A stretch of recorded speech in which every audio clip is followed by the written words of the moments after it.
Hi, sweetheart. What's your name? Do you see any of the real Diana in Meghan? Did God, you? no. Really? No. Sorry.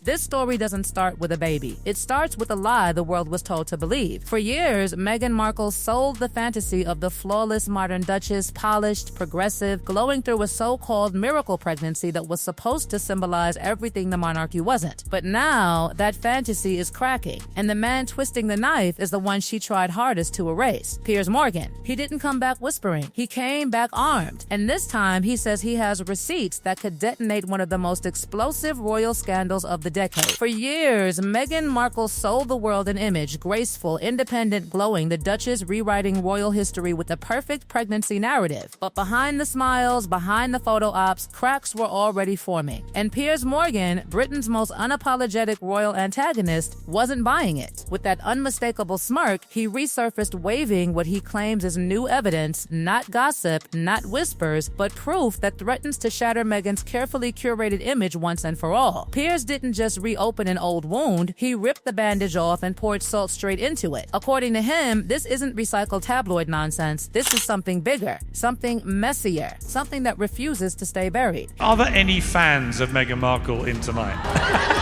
Oh, hang on. There is one lone hand has raised Subversive. up here. Actually, that is one more than I expected, I have to be honest. Here's the kicker. These aren't just rumors revived for clicks. These are allegedly leaked documents, clashing timelines, and photos royal watchers insist don't add up. One moment, the bump is prominent. The next, it's smaller. Then it's positioned differently altogether. Piers branded it Pregnancy-gate, calling it the royal scandal Netflix wishes it could script, and according to him, the receipts are damning. And that's where the tone shifts. Because once you start saying receipts, you're no longer speculating, you're accusing. And Piers knows exactly what he's doing. He's framing this like a thriller, not a debate. A mystery with a villain, a cover-up, and a leading lady whose story keeps changing. Meghan's camp chose silence. They always do. But in the digital age, silence isn't dignity, it's gasoline. I don't think that is a real baby bump. I think way too big. It's way too big. and sort of too low as well. Yeah, it's like a metre out there. I mean, it looks the wrong shape. Where's she going to give birth there? Through her knees or something? I mean, that is too low. Meghan's team stayed quiet, hoping the noise would fade. Instead, the silence made it louder. Piers lit the match, and the internet exploded. The question stopped being whether he was right or wrong. The real question became why this story keeps resurfacing stronger every single time. This wasn't a polite royal discussion anymore. This was a media execution, and Piers was enjoying every second. He wasn't shouting. He wasn't raging. That's what made it dangerous. Calm confidence is more unsettling than anger, and Piers delivered his claims like a man who'd waited years for this moment. And also, why is the belly several shades browner than anywhere else? It's not supposed to be brown. This story isn't about proof. It's about perception, proximity, and power. Piers didn't come back swinging. He came back aiming directly at Meghan's reputation. He strutted onto his show, tapping a stack of documents like he was about to prosecute the palace itself. His message was simple. I told you she wasn't telling the truth. And just like that, the internet lost its mind. Within hours, clips flooded TikTok, X, and YouTube. Royal drama addicts replayed every pause, every eyebrow lift, every deliberate silence like it was courtroom footage. Let's not forget the Oprah performance. Oh, yeah. What? They What? did what?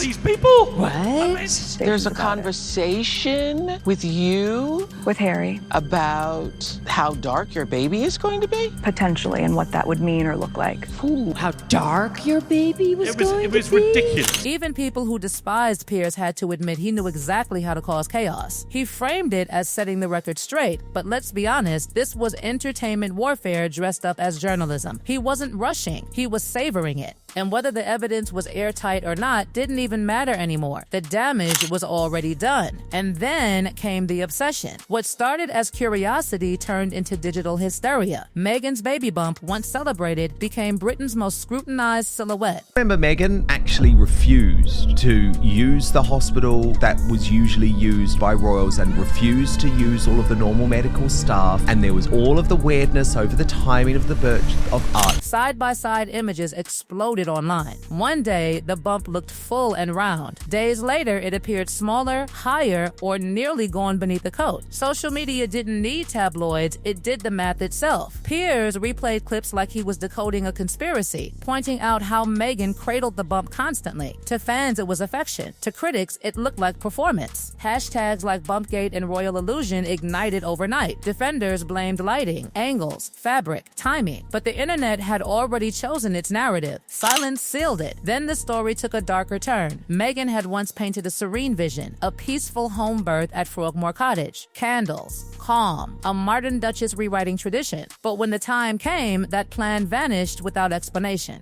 Suddenly, Archie was announced as born at Portland Hospital. No clarification, no transparency, just a sterile press release. Piers pounced. He replayed her interviews, then slammed the sudden change as a royal disappearing act. The switch ignited whispers, security scares, scheduling conflicts, and darker theories no one could prove but everyone repeated. The palace said nothing, and in scandals, silence is never neutral. According to Piers, this wasn't confusion. It was control. Leaked documents began circulating. Screenshots of schedules, memos, timelines that allegedly contradicted public appearances. Hospital visits on days Meghan was photographed elsewhere. Coincidence? Piers didn't think so. Hashtags erupted. Armchair detectives stitched dates together like a crime board. Some called it forgery. Others claimed it came from exhausted insiders. Either way, perception hardened into belief. Then, Piers reminded everyone of the moment he walked away rather than apologize, turning himself into a martyr for disbelief. Facts blurred. Story took over. And once people started questioning timelines, the next question became unavoidable. Was Meghan even the one who gave birth? That's where the whispers turned venomous. Anonymous staff stories surfaced, notes describing chaos, impossible demands, emotional manipulation behind palace walls. The narrative Meghan once used to frame herself as unsupported began flipping back on her. Piers framed it as a pattern, victimhood paired with control. Supporters screamed character assassination, critics called it confirmation. And Meghan? Still silent. No statements, no interviews, no soft denials, just disappearance. And that silence, once her shield, became her greatest liability. Because in the royal scandal economy, silence doesn't protect you, it lets everyone else write your truth. And by the time this fire reached full blaze, it was no longer about a baby bump. It was about power, ego, and revenge. Piers wasn't chasing clarity. He was chasing dominance. And Meghan, whether she liked it or not, was his most profitable storyline. But this was only the beginning, because once the internet decides you're hiding something, the verdict comes fast and mercy never trends. By the time this scandal reached full velocity, it no longer belonged to Meghan Markle, the palace, or even Piers Morgan. It belonged to the internet. And once the internet smells blood, there is no appeal process. This stopped being about pregnancy photos and timelines a long time ago. This became a referendum on power, image, and who gets to control the story when fame collides with distrust. Meghan entered royal life believing she could rewrite the rules, curate her own narrative, stage manage her symbolism, and outsmart a system built on centuries of silence. But what she underestimated was the cruelty of modern attention, because the same machine that builds icons is the one that destroys them without warning. The moment doubt entered the conversation, every past clip was dragged back into the spotlight, every smile reinterpreted, every pause dissected. Nothing was neutral anymore. The court of public opinion had decided this wasn't a question to be answered, it was a mystery to be endlessly fed. And Piers Morgan knew exactly how to exploit that hunger. He didn't need new claims every day, he simply needed to keep asking the same question louder than anyone else. Why won't she clarify? Why won't she address it directly? Why does the timeline keep changing? Each unanswered question became another brick in the wall of suspicion. Online spaces turned vicious. Forums filled with side-by-side breakdowns. Amateur analysts slowed footage frame by frame, circling shadows and fabric folds like forensic evidence. One viral clip alone, claiming a folding bump, clocked millions of views in hours. Reality no longer mattered. Virality did. Supporters rushed in, arguing logic, biology, privacy, but logic doesn't trend. Chaos does. Every defense post accidentally amplified the accusations. Every attempt to shut it down breathed more life into it. Meghan's name stopped trending with admiration and started trending with doubt. And And once that switch flips, there's no reverse gear. What made it worse was the contradiction between her public persona and her silence. This was the woman who built an entire brand on speaking out, on interviews, on empowerment, on telling her truth. And now, when the most damaging rumor of her royal life resurfaced with new momentum, she said nothing. That silence became the loudest statement of all. Critics framed it as guilt. Supporters framed it as dignity. But online, it was interpreted as surrender. Because in digital culture, refusal to engage is seen as an admission that engagement would expose something worse. Piers leaned into that interpretation with surgical precision. He positioned himself not as an accuser, but as the man brave enough to say what others wouldn't. The more Meghan disappeared, the more credible he appeared to those already skeptical. It wasn't about evidence anymore, it was about narrative gravity. And gravity always pulls towards scandal. Meanwhile, Meghan and Harry retreated behind familiar walls. No rebuttals, no clarifications, no controlled leaks to friendly outlets, just absence. And absence allowed others to fill the space with whatever story suited them. That vacuum transformed the scandal into something far larger than one woman. It became symbolic. For critics, it represented Hollywood manipulation invading royal tradition. For supporters, it represented misogyny, obsession, and punishment for daring to challenge power. Both sides fed the same fire, just from different ends. And then came the brutal truth no one wanted to admit: controversy was profitable for everyone involved. Piers gained relevance, headlines, and cultural dominance. Meghan remained trending, not as a duchess, not as a victim, but as a mystery people couldn't stop talking about. Platforms thrived, commentators thrived, reaction channels multiplied overnight. The feud became an industry. At that point, the truth was almost irrelevant, because once a scandal becomes entertainment, resolution kills the business model. That's why the story never dies. That's why it resurfaces every few months stronger than before. That's why every new documentary, podcast appearance, or public sighting reignites speculation. The pregnancy question isn't meant to be answered. It's meant to linger. And linger it did. The narrative hardened into something darker, not accusation, but implication.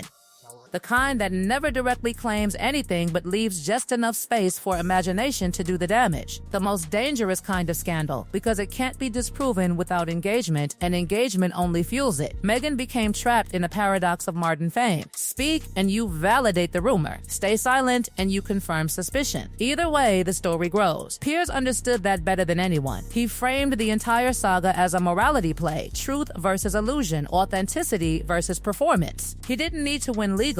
He needed to win culturally. And culturally, he succeeded in one crucial way: he made doubt acceptable. Once doubt is acceptable, reputation never fully recovers. Now, years later, the scandal refuses to fade. It sits in the background of every conversation about Meghan, unspoken, unresolved, but always present. A shadow that follows every appearance. A question no one asks directly anymore, because the implication alone does the work. And that's the real fallout. Not proof, not confession, not exposure. Permanent uncertainty. Because in the modern fame economy, uncertainty is the most lethal weapon of all. It erodes trust quietly. It reframes history retroactively. It turns achievements into distractions and defenses into performances. Meghan may continue building projects, speaking, producing, appearing, but this story will always trail behind her, not as a headline, but as a whisper that never stops circulating. And Piers Morgan? He doesn't need to say another word. The machine runs itself now. So when people ask whether this scandal will ever truly end, the answer is uncomfortable but simple. No, because scandals like this aren't designed to be resolved. They're designed to be remembered. And in an era where attention is power, memory is punishment. What started as whispers about a baby bump evolved into one of the most enduring royal controversies of the digital age, not because of what was proven, but because of what was never addressed. And that's the lesson hiding beneath all the noise. In today's world, silence doesn't protect you. It lets everyone else decide who you are. And once the internet writes your story, it doesn't need your permission to keep telling it. Your permission to keep telling it. Your permission to keep telling it. Your permission.